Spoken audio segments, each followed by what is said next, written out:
दूसरा पाद, प्रथम पाद में यह निर्णय किया गया कि आनंदमय आकाश, ज्योति तथा प्राणादि नाम से उपनिषद में जो जगत के कारण का और उपास्य देव का वर्णन आया है वह परब्रह्म परमात्मा का ही वर्णन है। प्राण शब्द का प्रसंग आने से छांदोपनिषद में आए हुए मनोमय या प्राण आदि, प्राण शरीर आदि वचनों का स्मरण हो आया। अतः उक्त उपनिषद के तीसरे अध्याय के 14वें खंड पर विचार करने के लिए द्वितीय पाद प्रथम प्रारंभ करते हैं।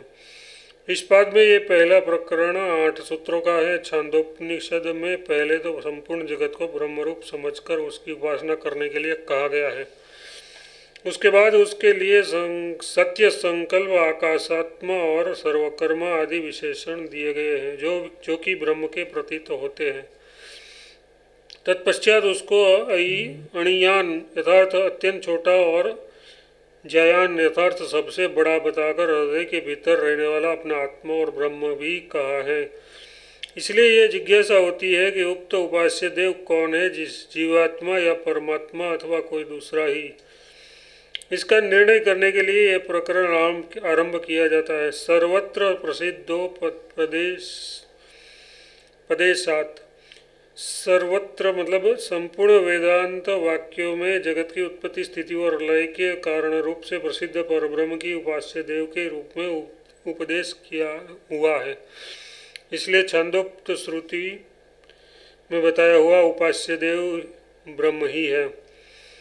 व्याख्या। छांदोपनिषद अध्याय तीसरे के 14वें खंड के आरंभ में सबसे पहले ये मंत्र आया है, सर्वखिलम ब्रह्म तज्जलानिति शांत उपासित।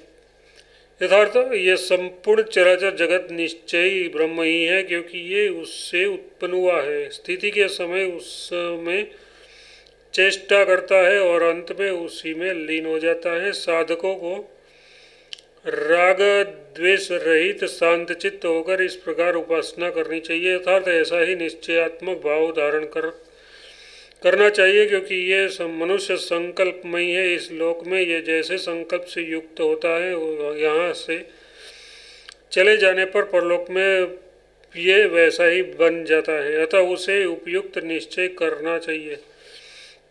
इस मंत्र वाक्य में उसी परब्रह्म की उपासना करने के लिए कहा गया है। उससे ये जगत की उत्पत्ति, स्थिति और प्रलय होते हैं तथा जो समस्त वेदांत वाक्यों में जगत के महाकारण रूप से प्रसिद्ध है। अतः इस प्रकरण में बताया हुआ उपास्य देव परब्रह्म परमात्मा ही है, दूसरा नहीं।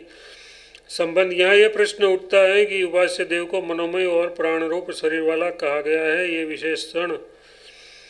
यह विशेषण जीवात्मा का है, अतः उसको ब्रह्म मान लेने से उस वर्ण की संगति कैसे लगेगी। इस पर कहते हैं, विवक्षित गुणों तथा श्रुति द्वारा वर्णित गुणों की संगति उस परब्रह्म में ही होती है। इसलिए इस प्रकरण में कथित उपास्य देव ब्रह्म ही है।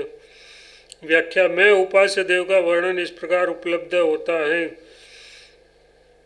अर्थ, वह उपास्य देव मनोमय प्राण रूप शरीर वाला प्रकाश स्वरूप संकल्प, सत्य संकल्प, आकाश के सदस्य व्यापक, संपूर्ण जगत का कर्ता, पूर्णकाम, सर्वगंध, सर्वरस, इस समस्त जगत को सब ओर से व्याप्त करने वाला, वाणी रहित तथा संभ्रम शून्य है।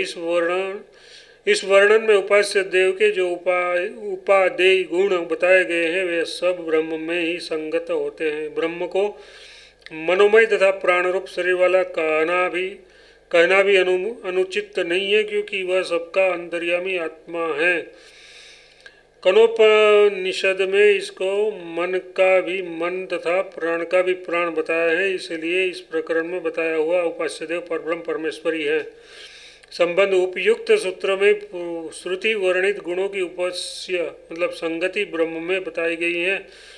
जब जीवात्मा में उन गुणों को अनुपचित बताकर पूर्वोक्त सिद्धांत की पुष्टि की जाती है। अनुत्पत्तेन शारीरिक, अनुत्पत्ति मतलब जीवात्मा में श्रुति वर्णित गुणों की संगति न होने के कारण शारीरिक जीवात्मा न इस प्रकरण में कहा हुआ उपास्य देव नहीं है। व्याख्या, उपासना के लिए श्रुति में जो सत्य संकल्पा, सर्वव्यापकता, सर्वात्मकता, सर्व शक्तिमता आदि गुण बताए गए हैं वे जीवात्मा में नहीं पाए जाते। इस कारण इस प्रसंग में बताया हुआ उपास्य देव जीवात्मा नहीं है, ऐसा मानना ही ठीक है। संबंध, प्रकरणांतर से उसी बात को सिद्ध किया जाता है। कर्म क्रतु उपास्य, उक्त प्रकरण में उपास्य देव को प्राप्ति क्रिया का कर्म यथार्थ प्राप्त होने योग्य कहा है और जीवात्मा को प्राप्ति क्रिया का कर्ता यथार्थ उस ब्रह्म को प्राप्त करने का बताया है। इसलिए च भी जीवात्मा उपास्य नहीं हो सकता। व्याख्या, मैं कहा गया है कि सर्व कर्मा आदि विशेषणों से युक्त ब्रह्म ही मेरे हृदय में रहने वाला मेरा आत्मा है। मरने के बाद यहाँ से जाकर परलोक में मैं इसी को प्राप्त होऊंगा।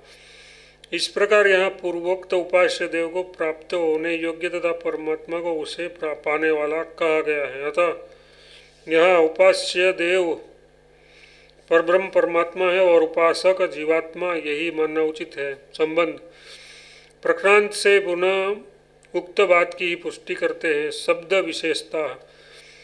शब्द विशेषता मतलब उपास्य और उपासक के लिए शब्द का भेदक होने के कारण भी यह सिद्ध होता है कि यहाँ उपास्य देव जीवात्मा नहीं है। व्याख्या, छंदोपनिषद के तीसरे और चौथे मंत्र में कहा गया है कि ये मेरे हृदय के अंदर रहने वाला अंतर्यामी आत्मा है, ये ब्रह्म है। इस कथन में ये आत्मा तथा ब्रह्म ये प्रथमांत शब्द उपास्य देव के लिए प्रयुक्त हुए हैं और मैं यथार्थ मेरा ये षष्ट्यंत पद भिन्न रूप से उपासक जीवात्मा के लिए प्रयुक्त हुआ है। इस प्रकार दोनों के लिए प्रयुक्त हुए शब्दों में भेद होने के कारण उपास्य देव जीवात्मा से भिन्न सिद्ध होता है। अतः जीवात्मा को उपास्य देव नहीं माना जा सकता। संबंध, इसके सिवा स्मृति प्रमाण से उपास्य उपासक का भेद सिद्ध होता है। श्रीमद् भागवत गीता आदि व्याख्या, श्रीमद् भागवत गीता आदि स्मृति ग्रंथ से भी उपास्य और उपासक का भेद सिद्ध होता है। जैसे मुझ में ही मन को लगा और मुझ में ही बुद्धि को लगा, इसके पश्चात तो मुझ में ही निवास करेगा, अर्थात मुझे ही प्राप्त करेगा, इसमें कुछ भी संशय नहीं है। और जो पुरुष अंतकाल में मुझको ही स्मरण करता हुआ शरीर को त्याग कर जाता है वह मेरे स्वरूप को प्राप्त होता है, इसमें कुछ भी संशय नहीं है। अतः इस प्रसंग का वर्णन में उपास्य देव परब्रह्म परमात्मा ही है, आत्मा या अन्य कोई नहीं, यही मानना ठीक है। संबंध, छंदोपनिषद के तीसरे और चौथे मंत्रों में उपास्य देव को हृदय में स्थित एकदेशीय बताया है तथा तीसरे मंत्र में उसे सरसों और सवा से भी छोटा बताया है। इस अवस्था में उसे परब्रह्म कैसे माना जा सकता है? इस पर कहते हैं, यदि कहो उपास्य देव हृदय रूप छोटे स्थान वाला है इसलिए तथा उसे अत्यंत छोटा बताया गया है, इस कारण वह ब्रह्म नहीं हो सकता, तो ये कहना ठीक नहीं है।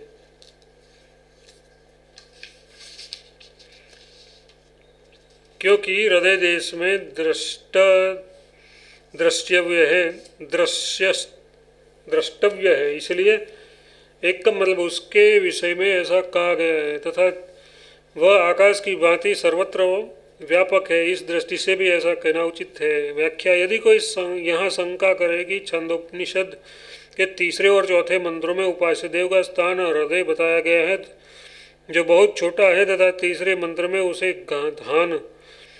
धान जौ सरसों तथा सवास से भी अत्यंत छोटा कहा गया है, इस प्रकार एकदेशीय और अत्यंत लघु बताया जाने के कारण यहाँ उपास्य देव परब्रह्म नहीं हो सकता, क्योंकि परब्रह्म परमात्मा को सबसे बड़ा सर्वव्यापी तथा सर्वशक्तिमान बताया गया है।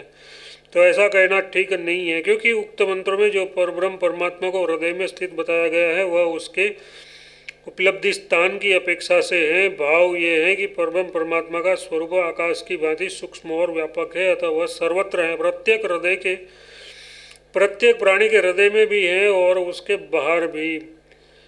अतएव उसे हृदयस्थ बता देने मात्र से उसका एकदेशीय होना सिद्ध नहीं होता, तथा जो उसे दान, जौ, सरसों और सभा से भी छोटा बताया गया है, उससे श्रुति का उपदेश उसे छोटे आकार वाला बताना नहीं है, अपितु अत्यंत सूक्ष्म और इंद्रियों द्वारा अग्राह्य ग्रहण करने में न आने वाला बताया गया है। इसीलिए उसे मंत्रों में भी यही कहा है कि वह पृथ्वी, अंतरिक्ष, भूलोक और समस्त लोकों से भी बड़ा है। भाव यह है कि वह इतना सूक्ष्म होते हुए भी समस्त लोक के बाहर भीतर व्याप्त और उससे भी परे भी है, सर्वत्र वही है। इसलिए वहाँ यहाँ उपास्य देव परब्रह्म परमात्मा ही है, दूसरा कोई नहीं। संबंध परब्रह्म परमात्मा सबके हृदय में स्थित होकर भी उसके सुख दुख से अभिभूत नहीं होता, उसकी इस विशेषता बताने के लिए कहते हैं,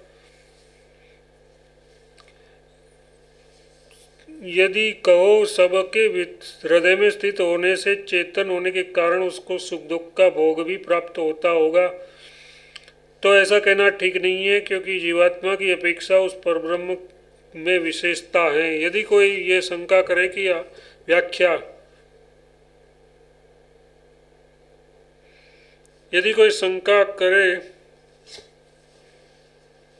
कि आकाश की भांति सर्वव्यापक परमात्मा प्राणियों के हृदय में